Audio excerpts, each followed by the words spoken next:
जय हिंद दोस्तों, आज के वीडियो में आपको बताने वाला हूं कि एसएसबी इंटरव्यू में आपके अपने पर्सनल इंटरव्यू के लिए आपको किस तरह से अपने आप को तैयार करना है। तो प्यारे दोस्तों, तीनों टेक्निक में से यह भी एक बहुत ही इंपॉर्टेंट टेक्निक है। जितना जीटी और साइकोलॉजी का वेटेज है उतना ही वेटेज इंटरव्यू का भी है।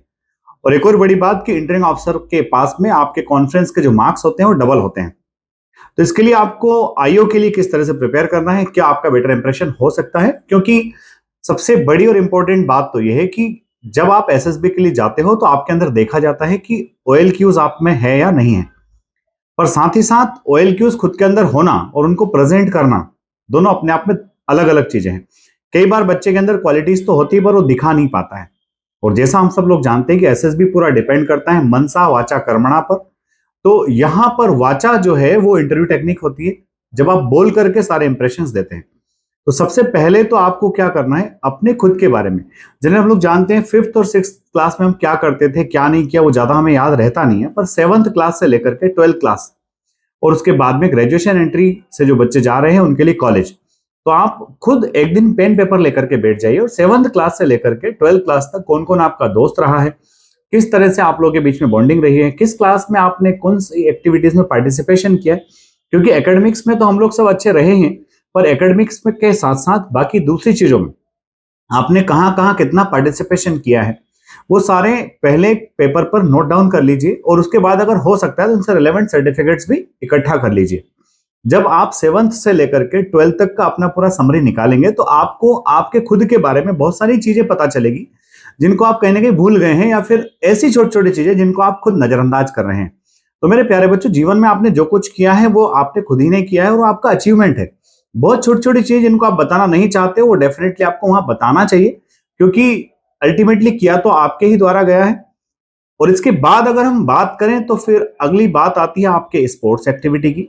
तो अभी तक हो सकता है कई सारे बच्चे पढ़ाई के इन्वॉल्वमेंट की वजह से, या फिर कई सारे बच्चे जेई या फिर एनडीए की प्रिपरेशन कर रहे होते हैं, तो बच्चे स्पोर्ट्स में उतना इन्वॉल्वमेंट नहीं रखते हैं। पर अब यह है, चूंकि अगर आपका एनडीए निकल गया है या फिर दूसरे किसी भी एसएसबी के लिए आपका कॉल अगर आ गया है, और अगर अभी भी 30 50 या फिर 60 डेज का आपके पास में टाइम है, तो एक शेड्यूल बना लीजिए कि आप कम से कम 40 मिनट 60 मिनट्स डेली ग्राउंड में रहेंगे। और ग्राउंड में भी आपको अपने फ्रेंड्स के साथ में रहना है, क्योंकि देखिए जीटीओ वाला जो पार्ट होता है ना, उसमें पूरा का पूरा आपका ग्रुप एक्टिविटीज का टेस्ट होता है कि आप ग्रुप में किस तरह के इंसान हैं। जब आप स्पोर्ट्स एक्टिविटी में इन्वॉल्व रहेंगे और आपसे आईओ साहब आपके खुद की फिजिकल एक्टिविटीज के बारे में क्वेश्चंस पूछेंगे, तो आप रिलेवेंट आंसर दे पाएंगे। क्योंकि बने बनाए आंसर जो होते हैं उसमें रिलेवेंसी नहीं होती है और आप कोरिलेट नहीं कर पाते, और यहाँ पूरा खेल जो होता है कोरिलेशन का होता है। तो जब आपने खुद के सर्टिफिकेट्स, खुद के achievements, whatever you did from seventh to twelfth, वो पूरा इकट्ठा कर लिया, उसके बाद आप स्पोर्ट्स एक्टिविटी में इन्वॉल्व हो गए। स्पोर्ट्स एक्टिविटी में इन्वॉल्व होने से आपके ग्रुप के साथ में आपका जो इन्वॉल्वमेंट है वो सामने आ गया, उसको आप डायरेक्टली, चूंकि आप खुद कर रहे हो तो आप आईओ साहब को ठीक से क्वेश्चन आंसर कर पाओगे। उसके बाद में बड़ी और इंपॉर्टेंट चीज है, चूंकि बच्चा एसएसबी देने जो भी स्टूडेंट जा रहा है या तो ट्वेल्थ क्लास में अपियरिंग है या फिर ट्वेल्थ पढ़ चुका है, तो यहां पर सबसे इंपॉर्टेंट ये बात हो जाती है कि ट्वेल्थ क्लास में आने तक भी आपका अपनी फैमिली के साथ में किस तरह का इन्वॉल्वमेंट है। क्या आप डाइनिंग टेबल पे वहां पर बैठ करके खाना खाते वक्त अपनी फैमिली के साथ में टाइम स्पेंड करते हैं। उन बच्चों को घबराने की आवश्यकता नहीं जो हॉस्टल्स में रहते हैं या परिवार के साथ ना रहते, बाहर रहते हैं। अगर हम परिवार से बाहर भी रहते हैं तो परिवार के साथ कुछ टाइम तो हम लोग बिताते ही बिताते हैं। तो डेफिनेटली आप पेरेंट्स के साथ कितना समय गुजारते हैं, आपकी पढ़ाई लिखाई के अलावा आपके पेरेंट्स के साथ किस तरह की बातचीत होती है, यह भी एक बहुत ही इंपॉर्टेंस रखने वाली बात है। इसलिए क्योंकि अगर आपकी फैमिली में आपकी बात मानी जाती है, सुनी जाती है, या फिर आपके विचार इस लायक होते हैं कि आप फैमिली में अपनी बातों को कन्वे कर पाए, अगर फैमिली हमारी बात मान रही है, तो अल्टीमेटली फौज में भी एक तरह का ऐसी कई माहौल है कि आपके विचारों में अगर दम होगी तो वहां पर भी आपकी बात मानी जाएगी। तो फैमिली के साथ आपका इन्वॉल्वमेंट बहुत जरूरी है। पर फैमिली में भी सिर्फ आपको बातें ही नहीं रखना है, वहां पर आपका फिजिकल इन्वॉल्वमेंट भी जरूरी है कि आप परिवार के किन कामों में सहयोग देते हैं, आपका परिवार किस बिजनेस में या फिर प्रोफेशन में इन्वॉल्व है, आपके माता पिता के बारे में आपको कितनी इंफॉर्मेशन है, वो क्या काम करते हैं, कैसे करते हैं, कब से कब तक करते हैं। ये सब बातें जानने के बाद में आप काफी करीब, काफी क्लोज हो जाएंगे अपनी फैमिली से, और हर चीज को आप आंसर के फॉर्म में रिलेट कर पाएंगे। इस फैमिली रिलेशंस के बाद में बच्चों बात आती है वहीं पर आपके टीवी सीरियल्स और सारी चीजों की, कि आप टीवी है तो क्या देखते हो, क्या अच्छा लगता है क्या नहीं लगता है, जिससे आपकी पर्सनालिटी समझ में आती है कि आप किस तरह के इंसान हैं।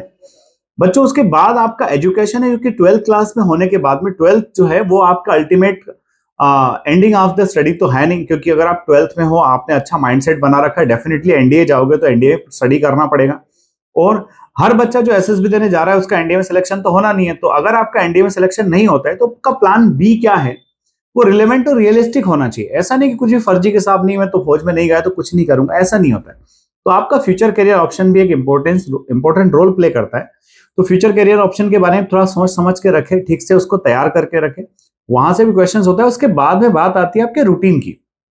जो कुछ मैंने आपको बताया कि आपका इन्वॉल्वमेंट फैमिली के अंदर कैसा है, आपका पढ़ाई लिखाई में इंटरेस्ट कैसा है, रुचि कैसी है, आपका फ्यूचर करियर ऑप्शन क्या है, ये सारी चीजें जानने के बाद में जब आपसे रूटीन पूछा जाता है, तो अगर आप खेलने जाते हो तो आपके रूटीन में शामिल है, अगर आप बुक्स पढ़ते हो तो वो भी आपके रूटीन में शामिल है, आप डिनर टाइम पर अपने घर में बैठकर फैमिली के साथ क्वालिटी टाइम बिताते हो वो भी आपके रूटीन का हिस्सा है, अगर आप घर के कुछ कामों में खुद पार्टिसिपेशन करते हो that is also the part of your routine. तो ये सब आपको ध्यान देना पड़ेगा, फोकस करना पड़ेगा। इतना अगर आपने तैयार कर लिया, डेफिनेटली आपके पास इंटरव्यू में 70 मार्क्स का आपका काबिलियत हो गई। और अगर यहीं पर आप घुमाने फिराने लगे, लेफ्ट राइट करने लगे, आपके 10th के परसेंटेज कम थे या ज्यादा थे, क्यों थे, कौन से टीचर को आपने पसंद किया, कौन से टीचर आपको इंप्रेस नहीं कर पाए, इन सारी चीजों के अंदर आपका एरोगेंस शो नहीं होना चाहिए। आप आपकी पर्सनल जो है ऑब्जर्वेशन के बेसिस पर क्वेश्चंस को रिलेट करते हुए आंसर करेंगे, जो कि कहीं ना कहीं रियलिस्टिक वे में होना चाहिए। तो इन सारी चीजों के अंदर आपका ग्रेटिट्यूड शामिल होना चाहिए।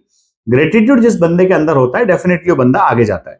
फिर बच्चों बात आती है आपके करंट अफेयर्स और डिफेंस के मोटिवेशन से रिलेटेड क्वेश्चन की, कि भाई चलो बात हो गई, आप एजुकेशन में बहुत अच्छे हो, फैमिली में आपकी बॉन्डिंग बहुत अच्छी है, आपका रूटीन बहुत सही है, पर यही सब कुछ नहीं है। आगे बात आती है आर्म फोर्सेस में मोटिवेशन की, क्योंकि आर्म फोर्सेस जो है बहुत चैलेंजिंग सर्विस है। तो ये चैलेंजिंग सर्विस में कहीं ऐसा तो नहीं है कि आप सिर्फ एक जॉब सीकर बन करके जा रहे हैं, वहां अच्छा पैकेज है, पर्क है, अच्छी फैसिलिटीज से इसलिए जा रहे हैं। अगर इतना सा है तो आप शायद एसएसबी इंटरव्यू के दौरान पर्सनल इंटरव्यू में रुक जाओगे। तो आपका मोटिवेशन बड़ा हाई होना चाहिए। मोटिवेशन की वजह और मोटिवेशन के लिए आपको कहां से इंस्पिरेशन मिलता है, वो सारी चीजें एकदम क्लियर कट आपके माइंड में होना चाहिए। और जब आप फौज में जाने के लिए मोटिवेटेड हैं, तो तीनों सर्विस में से जिस भी सर्विस में आप जाएंगे, चाहे नेवी में, एयरफोर्स में या फिर आर्मी में, तो आपको इन सर्विसेज के बारे में थोड़ा इंफॉर्मेशन पता होना चाहिए, इनके रैंक्स स्ट्रक्चर पता होना चाहिए, रैंक स्ट्रक्चर के बाद में इनके कमांड्स, कोर्स और इनके इक्विपमेंट्स के बारे में अगर तो आपको इंफॉर्मेशन होगी, आप सही तरीके से अगर ये सारे आंसर्स दे पाएंगे, डेफिनेटली वहां पर अफसर को पता चलेगा कि नहीं भाई ये बंदा तो बड़ा मोटिवेटेड है, इसके अंदर आग लगी हुई है अंदर से। इतना सब कुछ होने के बाद में आईओ साहब जानना चाहते हैं कि भाई ये बंदे की जनरल अवेयरनेस कितनी है। तो प्यारे बच्चों, रशिया यूक्रेन वार तो बहुत दिनों से चल ही रहा था, अब एक नया तमाशा भी खड़ा हो गया है इजराइल और हमास के रूप में। तो आप जो है पूरी दुनिया युद्ध में अगर घुसी रहेगी तो फिर विकास कैसे होगा, और जब हम एक पृथ्वी एक भविष्य की बात कर रहे हैं, तो इन वार्स को कैसे रोका जा सकता है और अलग अलग देश की क्या जवाबदारियां हैं, इन सारी बातों पर भी आपका खुद का विश्लेषण होना चाहिए। तो देखिए, डायरेक्टली हम अपना परसेप्शन तो बना नहीं सकते कि मैं इस देश के पक्ष में हूं, ये संगठन के विपक्ष में हूं। आपको वहां पर न्यूज़पेपर पढ़ के थोड़े से अपने खुद के लॉजिक्स डेवलप करना पड़ेंगे। अगर आपने लॉजिक डेवलप कर लिए ना, तो फिर आप आराम से आंसर्स कर पाओगे। और मेरे प्यारे बच्चों, इसके बाद में एक और इंपॉर्टेंट वीडियो आएगा, उस वीडियो में आपको इंटरव्यू से रिलेटेड और भी मल्टीपल इंफॉर्मेशंस मिलेगी। इसी तरह से मेरे वीडियोस देखते रहिए, आपको खूब बेनिफिट होने वाला है। अगले वीडियो में जल्द ही मिलते हैं। कौन बच्चा कहां से देख रहा है और मेरे वीडियोस आपको कितने हेल्पफुल लग रहे, कमेंट बॉक्स में जरूर बताएं। आपके कमेंट्स पढ़ के मुझे अच्छा लगता है। जय हिंद, जय भारत, इंकलाब जिंदाबाद, भारत माता की जय।